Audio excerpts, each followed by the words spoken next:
नमस्कार दोस्तों, कैसे हो आप? सबका स्वागत है आप सभी का अच्छी टिप्स यूट्यूब चैनल में। आज के इस वीडियो में मैं आपको बताऊंगा रसोई घर में ना करें ये गलतियां, नहीं तो हो जाएंगे कंगाल।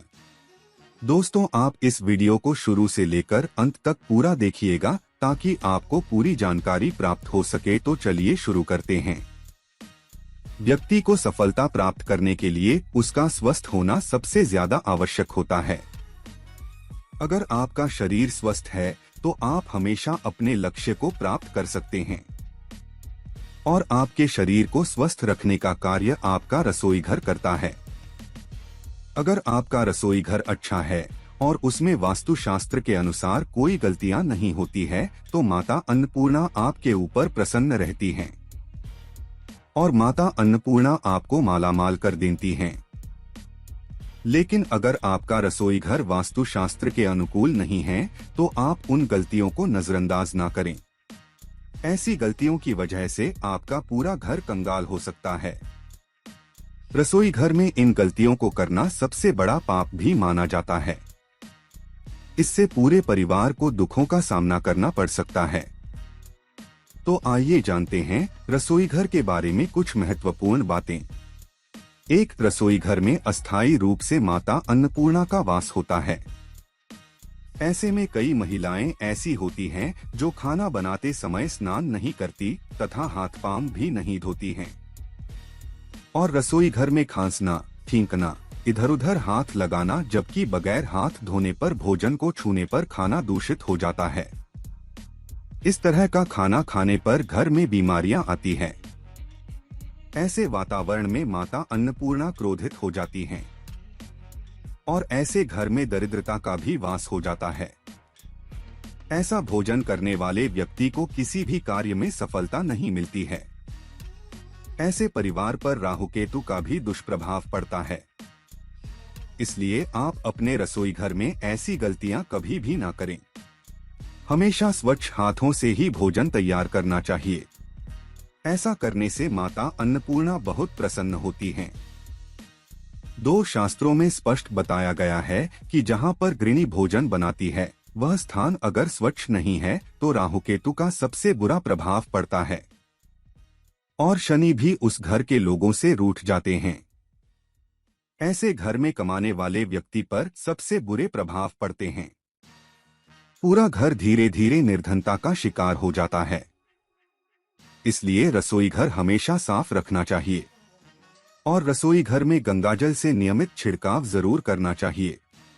इससे माता अन्नपूर्णा आपके परिवार पर आकर्षित होती हैं और उनकी कृपा से ऐसे परिवार के लोगों को कामयाबी मिलती है। 3, अपने रसोई घर में अधिक धारदार चीजें ना रखें। इससे परिवार के सदस्यों के बीच तनाव बढ़ता है और परिवार के लोगों के बीच झगड़े आदि होने लगते हैं। रसोई घर में अधिक धारदार चीजें रखने से नकारात्मकता आती है। इससे आपके जीवन में सबसे बुरे प्रभाव पड़ते हैं। 4, रसोई घर के सामने जूते, चप्पल, झाड़ू, पोंछा कभी नहीं रखना चाहिए। इससे माता अन्नपूर्णा नाराज हो जाती हैं और पूरे घर को गरीबी का सामना करना पड़ता है। शास्त्रों के अनुसार रसोई घर के सामने जूते, चप्पल आदि रखने को पाप भी माना जाता है। जूते, चप्पल, झाड़ू, पोंछा रसोई घर के सामने कभी नहीं रखना चाहिए। ऐसा करने से आपके परिवार में घोर अनर्थ होता है। ऐसा करने से माता अन्नपूर्णा उल्टे पांव वापस चली जाती हैं। 5, रसोई घर में खाना बनाते समय महिलाओं को भोजन जूठा नहीं करना चाहिए। ऐसा करने से मां अन्नपूर्णा का अपमान माना जाता है। इससे घर में दरिद्रता आती है और इसके साथ ही ऐसे परिवार से माता लक्ष्मी भी रूठ जाती हैं। ऐसे में उस गृहिणी का भी अपमान माना जाता है जो उस रसोई घर में भोजन बनाती है। ऐसे घर की सुख शांति सब भंग हो जाती है।